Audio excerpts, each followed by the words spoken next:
India Legal presents Courts Roundup.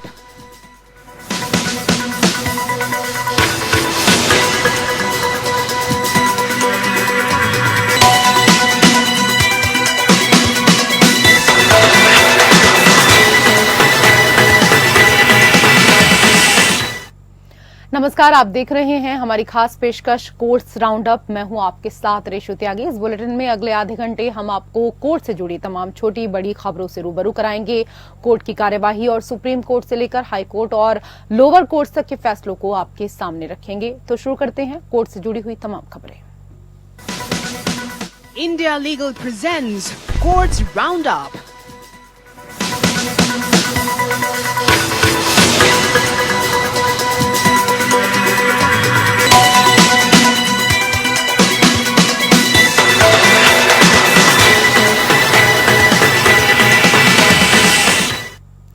Patanjali Ayurveda के खिलाफ भ्रामक मेडिकल विज्ञापनों के प्रकाशन को लेकर इंडियन मेडिकल एसोसिएशन द्वारा दायर मामले की सुनवाई के दौरान सुप्रीम कोर्ट को सूचित किया गया कि पतंजलि सुनवाई के संबंध में अपनी विवादास्पद टिप्पणी के लिए एसोसिएशन के चेयरमैन की ओर से माफी मांगी गई, जिसे मीडिया को भेजा गया और आईएमए की मासिक पत्रिका के साथ साथ वेबसाइट पर भी प्रकाशित किया गया। जस्टिस हिमा कोहली और जस्टिस संदीप मेहता की खंडपीठ ने मामले की सुनवाई 6 अगस्त तक के लिए स्थगित कर दी, क्योंकि प्रतिवादियों को 6 जुलाई को आईएमए चेयरमैन की ओर से दायर हलफनामे को देखने का अभी मौका नहीं मिला। अनुरोध पर इसने IMA chairman doctor R V Ashokan, जो अदालत में उपस्थित थे, उसको अगली तारीख पर व्यक्तिगत रूप से उपस्थित होने से छूट भी दी। सुनवाई के दौरान आईएमए के लिए सीनियर एडवोकेट पीएस पटवालिया ने आईएमए की वेबसाइट पर प्रकाशित निम्नलिखित माफीनामे या विज्ञापन की ओर न्यायालय का ध्यान आकर्षित किया। उन्होंने बताया कि माफीनामे विज्ञापन को मीडिया हाउस को भेजा गया। सीनियर एडवोकेट ने कहा कि आईएमए की वेबसाइट के अलावा आईएमए की मासिक पत्रिका के पहले पृष्ठ पर भी एक पूर्ण पृष्ठ माफीनामे को प्रकाशित किया गया। आईएमए ने पतंजलि आयुर्वेद के खिलाफ एलोपैथिक चिकित्सा पद्धति के खिलाफ उसके भ्रामक दावों और अपमानजनक विज्ञापनों के लिए मामला दर्ज किया।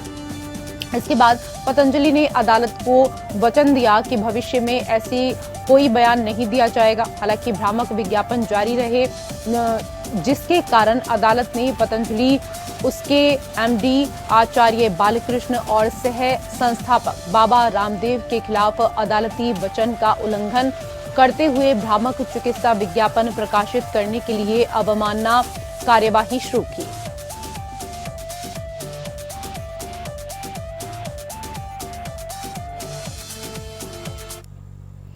उधर सुप्रीम कोर्ट ने अखिल भारतीय बार परीक्षा या AIBE के लिए कट ऑफ कम करने की मांग वाली याचिका खारिज की है। चीफ जस्टिस DY चंद्रचूड़ की अगुवाई वाली पीठ ने कहा कि कट ऑफ कम करने से बार में भर्ती होने वाले वकीलों की गुणवत्ता प्रभावित होगी। CJI ने कहा उन्होंने सामान्य श्रेणी के लिए 45 और SC/ST के लिए 40 का कट ऑफ रखा है। अगर वो इतने अंक नहीं ला सकते हैं तो वो किस तरह के वकील होंगे? आप इसे घटाकर 40 और 35 करने के लिए कह रहे हैं। CJI ने याचिकाकर्ता से कहा, कृपया अध्ययन करें। हाल ही में RTI जवाब से पता चला है कि 50% से अधिक उम्मीदवार 2023 AIBE परीक्षा पास करने में असफल रहे।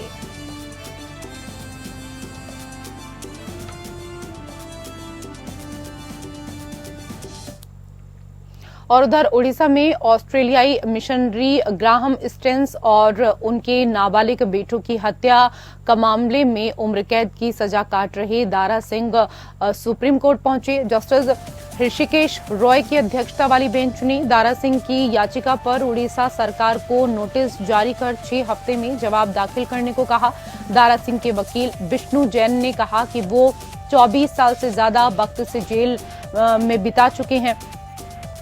वहीं उड़ीसा राज्य में सजा की माफी का नियम 25 साल है। ऐसे में सुप्रीम कोर्ट उनकी याचिका पर विचार करे। दरअसल उड़ीसा में ऑस्ट्रेलियाई मिशनरी ग्राहम स्टेन्स और उनके नाबालिग बेटे की हत्या के मामले में उम्र कैद की सजा काट रहा दारा सिंह ने उसको माफी देकर उसकी रिहाई के निर्देश देने की मांग करते हुए सुप्रीम कोर्ट में याचिका दाखिल की। दारा सिंह ने अपनी याचिका में राजीव गांधी के हत्यारों की रिहाई का दिया हवाला देते हुए कहा कि ग्राहम से कोई निजी दुश्मनी नहीं थी और 2 दशक पहले किए अपराध को कबूल करता है और उस पर उसे खेद है।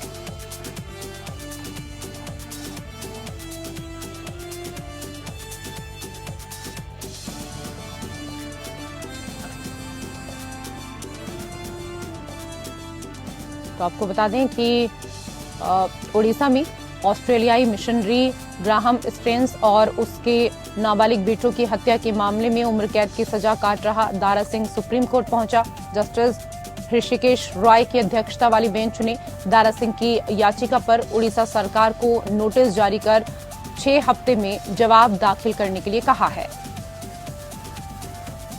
दारा सिंह के वकील विष्णु जैन ने कहा कि वो 24 साल से ज्यादा का जो वक्त है वो जेल में बिता चुका है। वहीं उड़ीसा राज्य में सजा की माफी का नियम 25 साल है। ऐसे में सुप्रीम कोर्ट उसकी याचिका पर विचार करे।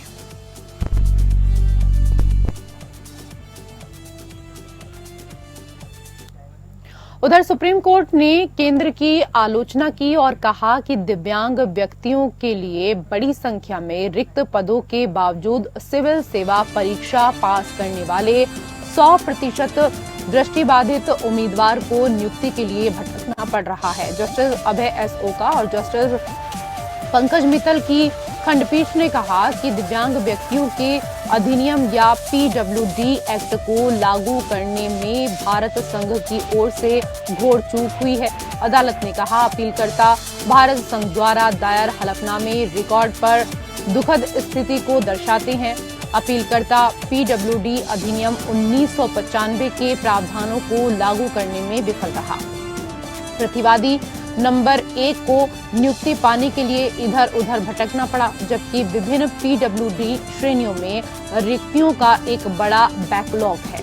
पंकज श्रीवास्तव जो 100% दृष्टिबाधित हैं, 2008 में सिविल सेवा परीक्षा में शामिल हुए, जिसमें भारतीय प्रशासनिक सेवा, भारतीय राजस्व सेवा, आयकर, भारतीय रेलवे, कार्मिक सेवा और भारतीय राजस्व सेवा सीमा शुल्क और उत्पाद शुल्क के लिए वरीयता सूचीबद्ध की गई। लिखित और इंटरव्यू स्टेज पारित करने के बावजूद उन्हें नियुक्त नहीं किया गया, जिसके कारण उन्हें केंद्रीय प्रशासनिक न्यायाधिकरण या कैट नई दिल्ली के समक्ष मूल आवेदन दायर करना पड़ा।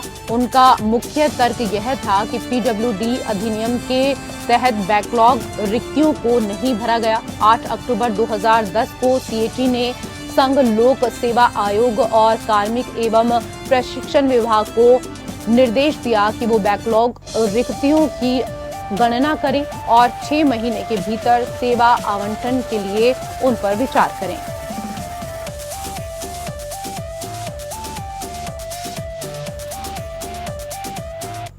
उधर सुप्रीम कोर्ट ने कहा कि यह चिंताजनक है कि ईडी ने छत्तीसगढ़ में सार्वजनिक वितरण प्रणाली में भ्रष्टाचार से संबंधित 2015 के नागरिक पूर्ति निगम या NAN घोटाले मामले में जांच पूरी नहीं की। जस्टिस अभय एस ओका और जस्टिस ऑगस्टीन जॉर्ज मसी की खंडपीठ ने ईडी को हलफनामा दाखिल करने के लिए 2 सप्ताह का समय दिया, जिससे ये दिखाया जा सके कि आरोपी आलोक शुक्ला और नान के तत्कालीन अध्यक्ष और प्रबंध निदेशक अनिल अपनी अग्रिम जमानत का दुरुपयोग कर रहे हैं। ईडी ने छत्तीसगढ़ हाईकोर्ट द्वारा 2020 में दी गई उनकी अग्रिम जमानत को चुनौती दी, जब additional solicitor general SP Raju ने प्रस्तुत किया कि वह हलफनामा दायर नहीं करना चाहते क्योंकि इससे न्यायपालिका की बहुत खराब तस्वीर पेश होगी। जस्टिस ओका ने कहा क्या यह परेशान करने वाली बात नहीं कि 2019 की ECIR में आज हम 2024 में हैं, जांच पूरी नहीं हुई है। पीएमएलए के तहत शिकायत दर्ज नहीं की गई। 2022 में ईडी ने आरोपी और अधिकारियों के बीच मिलीभगत का दावा करते हुए सुप्रीम कोर्ट के समक्ष प्रस्तुत किया कि हाईकोर्ट जज ऐसे लोगों के संपर्क में थे जो आरोपियों की मदद कर रहे थे। अदालत ने पिछले आदेश की ओर इशारा किया जिसमें राजू का बयान दर्ज किया गया कि ईडी इस तर्क का समर्थन करने के लिए हलफनामा दायर करेगा कि टुटेजा और शुक्ला अग्रिम जमानत का दुरुपयोग कर रहे हैं। अदालत ने आगे सवाल किया कि न्यायपालिका का इस आरोप से क्या लेना देना है कि आरोपी अग्रिम जमानत का दुरुपयोग कर रहे हैं।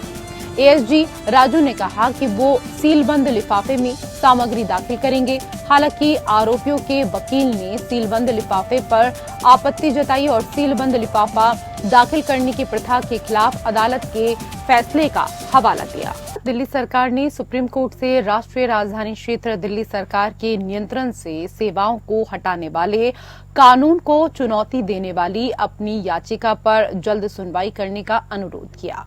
दिल्ली सरकार की ओर से पेश senior advocate doctor am Singhvi ने तत्काल सुनवाई की आवश्यकता पर बल दिया क्योंकि ये कानून जमीनी स्तर पर राज्य के प्रशासन में बाधा उत्पन्न कर रहा है। सिंघवी ने न्यायालय के पुराने निर्णय का उल्लेख किया जिसमें कहा गया कि राष्ट्रीय राजधानी क्षेत्र दिल्ली के पास सार्वजनिक व्यवस्था, पुलिस और भूमि से संबंधित मामलों को छोड़कर राष्ट्रीय राजधानी में प्रशासनिक सेवाओं पर विधायी और कार्यकारी शक्ति है।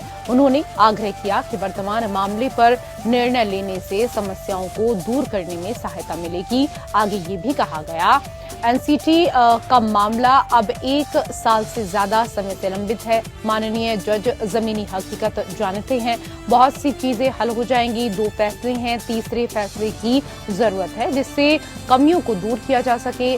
मैं हाथ जोड़कर बस यही प्रार्थना कर सकता हूं कि माननीय जज इसे सर्वोच्च प्राथमिकता दें। जुलाई 2023 में न्यायालय ने राष्ट्रीय राजधानी क्षेत्र सरकार संशोधन अध्यादेश 2023 को चुनौती देने वाली दिल्ली सरकार की याचिका को 5 जजों की संविधान पीठ को भेज दिया।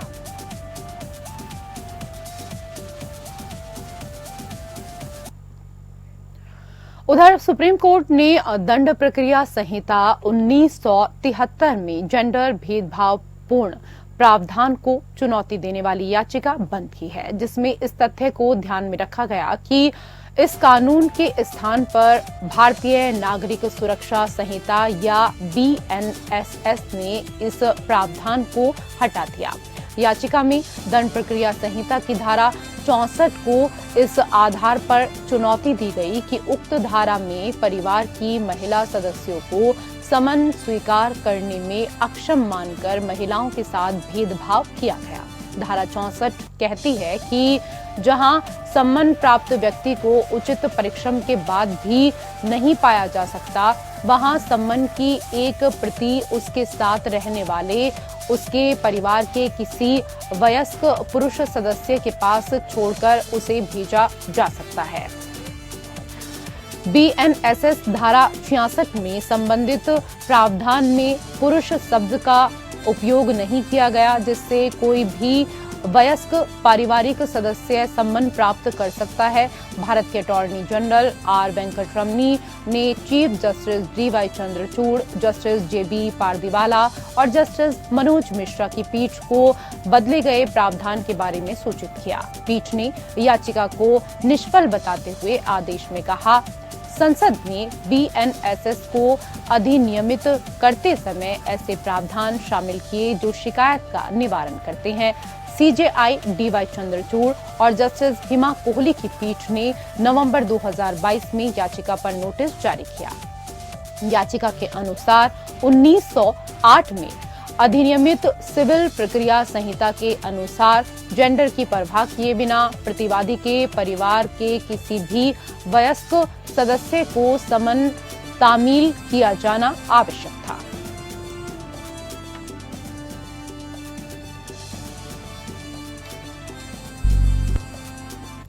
उधर सुप्रीम कोर्ट ने कांग्रेस नेता राहुल गांधी की लोकसभा सदस्यता की बहाली को चुनौती देने वाली याचिका दायर करने के लिए लखनऊ के वकील अशोक पांडे पर लगाया गया 1 लाख रुपए का जुर्माना वापस लेने से इनकार किया। जस्टिस BR गवई और जस्टिस KB विश्वनाथन की खंडपीठ ने याचिकाकर्ता को ऐसी याचिकाएं दायर करने के लिए फटकार लगाई और कहा, इतनी सारी याचिकाएं दायर करने से पहले आपको 100 बार सोचना चाहिए।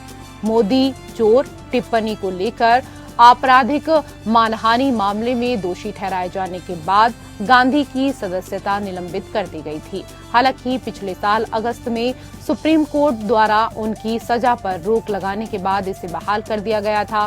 पांडे ने बाद में रिट याचिका दायर की थी, जिसमें कहा गया कि आपराधिक मामले में बरी होने के बाद ही लोकसभा की सदस्यता बहाल की जा सकती है। इस साल जनवरी में सुप्रीम कोर्ट ने जुर्माना लगाने के बाद याचिका को बेकार करार देते हुए याचिका कर दिया था और पीठ ने कहा कि ऐसी याचिका सिर्फ कोर्ट का समय बर्बाद करती हैं। कोर्ट रूम में हुए ड्रामे में पीठ ने पांडे से पूछा कि उन पर कितनी अदालतों ने जुर्माना लगाया। इस पर उन्होंने कहा कि उन्होंने 200 जनहित याचिकाएं दायर की। इसके बाद कोर्ट ने आवेदन को दृढ़ता से खारिज कर दिया। पांडे, यह वो मुद्दा है जब सुप्रीम कोर्ट के आदेश के मद्देनजर राहुल गांधी की बहाली को चुनौती दी गई। कृपया संविधान पीठ द्वारा पारित आदेश देखें। पिछले साल CJI DY चंद्रचूड़ की अगुवाई वाली पीठ ने पांडे पर याचिका दायर करने के लिए 5 लाख का जुर्माना लगाया था, जिसमें कहा गया कि बॉम्बे हाई कोर्ट के चीफ जस्टिस द्वारा ली गई शपथ अवैध है क्योंकि उन्होंने मैं शब्द का इस्तेमाल नहीं किया।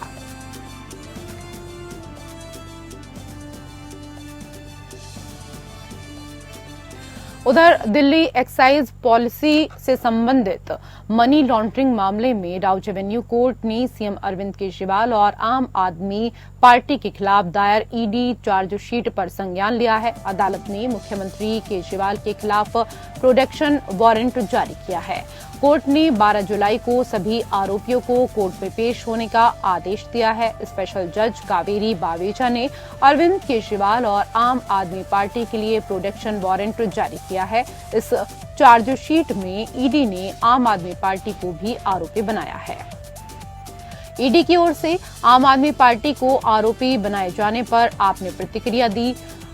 आम आदमी पार्टी के राष्ट्रीय सचिव पंकज गुप्ता ने आरोप लगाते हुए कहा है कि बीजेपी किसी भी कीमत पर आपको खत्म करना चाहती है। उन्होंने आगे कहा, केंद्र सरकार आम आदमी पार्टी के खिलाफ बड़ी साजिश कर रही है। आज तक ईडी को भ्रष्टाचार का 1 पैसा नहीं मिला है। वहीं CBI मामले में दिल्ली उच्च न्यायालय ने 5 जुलाई को कथित आबकारी नीति घोटाले से जुड़े भ्रष्टाचार के मामले में मुख्यमंत्री अरविंद केजरीवाल की जमानत याचिका पर केंद्रीय अन्वेषण ब्यूरो CBI से जवाब मांगा है। न्यायमूर्ति नीना बंसल कृष्णा ने जमानत याचिका पर CBI को नोटिस जारी किया और मामले की अगली सुनवाई के लिए 17 जुलाई की तारीख निर्धारित की। CBI की ओर से पेश वकील DP सिंह ने केजरीवाल की ओर से अधीनस्थ अदालत का रुख किए बगैर सीधे उच्च न्यायालय का दरवाजा खटखटाने पर आपत्ति जताई। आम आदमी पार्टी के राष्ट्रीय संयोजक केजरीवाल को CBI ने 26 जून को तिहाड़ जेल से गिरफ्तार किया था।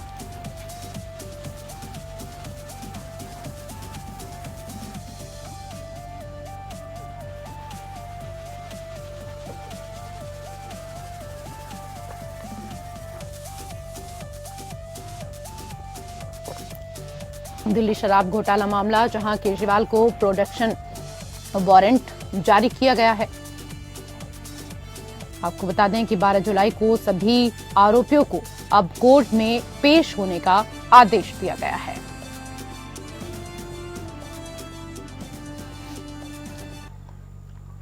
उधर दिल्ली सरकार के पूर्व मंत्री सत्येंद्र जैन की अंतरिम जमानत मामले में राउज एवेन्यू कोर्ट में सुनवाई हुई। दिल्ली की कोर्ट ने मनी लॉन्ड्रिंग के मामले में सत्येंद्र जैन की अंतरिम जमानत याचिका को खारिज किया। दरअसल सत्येंद्र जैन ने स्वास्थ्य के आधार पर अंतरिम जमानत की मांग करते हुए राउज एवेन्यू कोर्ट में याचिका दाखिल की थी। इससे पहले सीसीटीवी प्रोजेक्ट में रिश्वत लेने का आरोप भी सत्येंद्र जैन पर लगा है।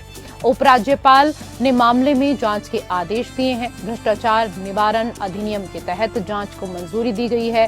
सत्येंद्र जैन पर 70 विधानसभा क्षेत्रों में सीसीटीवी लगाने की 571 करोड़ रुपए की परियोजना में 7 करोड़ रुपए की रिश्वत लेने का आरोप है। उपराज्यपाल वीके सक्सेना ने मामले में जांच के आदेश दिए हैं। भ्रष्टाचार निवारण पीओसी अधिनियम के तहत जांच को मंजूरी दी गई है। जस्टिस मनोज मिश्रा और जस्टिस एसवीएन भट्टी की खंडपीठ ने दिल्ली हाईकोर्ट से आम आदमी पार्टी आप नेता सत्येंद्र जैन द्वारा दायर जमानत याचिका पर जल्द से जल्द फैसला सुनाने को कहा। शीर्ष अदालत ने कहा, जमानत प्रार्थना को अनावश्यक रूप से स्थगित नहीं किया जाना चाहिए और इसलिए हम आशा करते हैं कि हाईकोर्ट इस मामले पर तब निर्णय लेगा जब इसे अगली बार सूचीबद्ध किया जाएगा। 2023 में चिकित्सा आधार पर सुप्रीम कोर्ट द्वारा अंतरिम जमानत दिए जाने से पहले वो 1 साल तक जेल में रहे।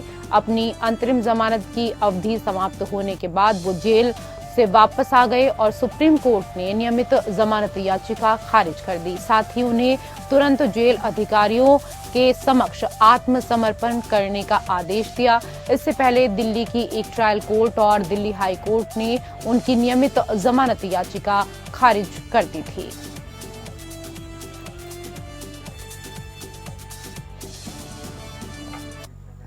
उधर पंजाब एंड हरियाणा हाईकोर्ट ने हरियाणा के सरकारी स्कूलों में 4 लाख छात्रों के नाम पर फर्जी दाखिले के मामले की जांच कर रहे अधिकारियों को तलब किया है। 2016 में हाईकोर्ट ने पाया कि हरियाणा सरकार द्वारा स्कूलों में दिखाए गए 4 लाख स्टूडेंट का डेटा फर्जी था। उन स्टूडेंट को रिकॉर्ड में दिखाकर अतिथि शिक्षकों की भर्ती की गई। 2019 में मामले को 3 महीने की अवधि के भीतर जांच के लिए सीबीआई को सौंप दिया गया। जस्टिस संजीव प्रकाश शर्मा और जस्टिस सुदीप्ति शर्मा की खंडपीठ ने स्टेटस रिपोर्ट मांगी और निर्देश दिया, जांच करने वाले जिम्मेदार अधिकारी स्थगित तिथि पर अदालत में मौजूद रहेंगे। 2016 में हरियाणा के सरकारी स्कूलों में अतिथि शिक्षकों की नियुक्ति को चुनौती देने वाली याचिका पर सुनवाई करते हुए हाईकोर्ट ने पाया कि विभिन्न कक्षाओं में सरकारी स्कूलों में 22 लाख स्टूडेंट के नामांकन के मुकाबले वास्तव में 18 लाख स्टूडेंट पाए गए। 4 लाख फर्जी दाखिले किए गए। खंडपीठ ने कहा कि चूंकि 4 लाख दाखिले फर्जी पाए गए, इसका सीधा मतलब यह है कि नियुक्तिकरण के बाद भी शिक्षकों की भर्ती के लिए राज्य द्वारा जो भी आकलन किया गया वह सही नहीं था।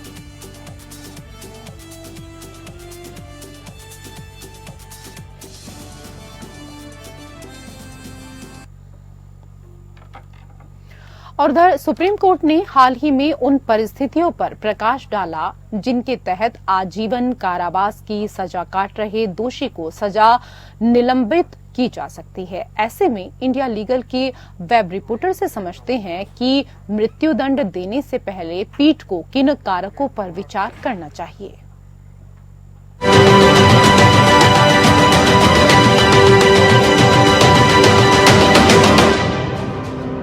कोर्ट एक कॉन्विक्ट की लाइफ सेंटेंस कब सस्पेंड कर सकता है? सुप्रीम कोर्ट ने Bhupat ji, Sharad ji, Jawar ji Thakur versus state of Gujarat के केस में ये क्वेश्चन आंसर करते हुए एक हायर थ्रेशोल्ड सेट करा।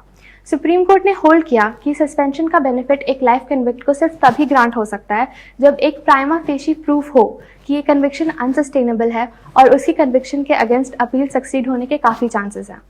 जस्टिस जेबी पर्दीवाला और उज्जवल भूयन ने एक अलग क्राइटेरिया सेट करा और फिक्स टर्म सस्पेंशन और लाइफ टर्म सस्पेंशन के बीच में, और ज़्यादा स्ट्रिंजेंट टेस्ट मैंडेट किया लाइफ सेंटेंसेस केसेस के बीच में जहां प्राइमा फेशी प्रूफ होने की ज़रूरत है। बेंच ने ये भी होल्ड किया कि हालांकि अपैलेट कोर्ट्स के पास काफ़ी डिस्क्रिशन है फिक्स टर्म सेंटेंसेस के सस्पेंशन को लेके, लाइफ इम्प्रिजनमेंट के केसेस में क्लियर इंडिकेशन होना चाहिए कि ये कन्विक्शन रिवर्स हो सकती है। यही टेस्ट इस केस में अप्लाई करते हुए सुप्रीम कोर्ट ने हाई कोर्ट के सस्पेंशन को डिसमिस करते हुए जजमेंट को अपहोल्ड भी किया।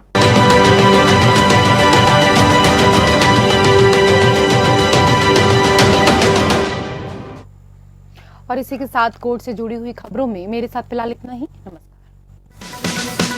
India Legal presents Courts Roundup.